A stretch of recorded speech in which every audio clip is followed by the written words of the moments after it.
வெங்காயம் உரிக்கிறோம், பச்சை மிளகாய் நறுக்கிறோம். நல்லா வெங்காயம் பச்சை மிளகாய் வதக்கி கூழை ஊற்றி வதக்கி ஆளுக்கு மட்டும் அரிசிக்காய் உட்கார ஆளுக்கு முட்டை கரைச்சி குடிக்கிறோம். பாத்திரத்தில் போடுறோம், பருக்கையை போடுறோம், தண்ணியை ஊற்றுறோம். வெங்காயம் பச்சை மிளகா ஊறுகாய் மாங்காய் வெயிலுக்கு ஏற்றது. இந்த வெயிலுக்கு குடித்தாத்தே நல்லாயிருக்கும் உடம்புக்கு.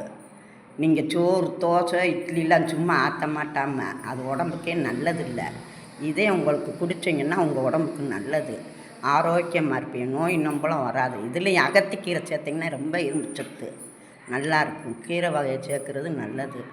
நீங்கள் பிரியாணி வாங்கினேன், கோழி வாங்கினேன், இது வாங்கினேலாம் வாங்கக்கூடாது.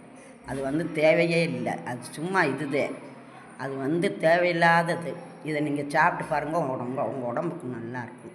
இதுலேயும் மோர் வத்தை போட்டு வீட்டில் சாப்பிட்டிங்கன்னா ரொம்ப சூப்பராக இருக்கும் அப்படின்னு சொன்னோம்னா நல்லாயிருக்கும் அப்படின்னு சொல்லணும். வெயில் காலத்துக்கெல்லாம் நாங்கள் கம்மங்கூழு, கேப்பக்கூழு, சோளக்கூழு, அகத்திக்கீரை, கொடிக்காய் மிளகா, நாங்கள் கொடிக்காய் பிள்ளை மாதிரி நாங்கள் அதைத்தையும் சாப்பிடுவோம். எதுவுமே நாங்கள் சாப்பிட மாட்டோம்.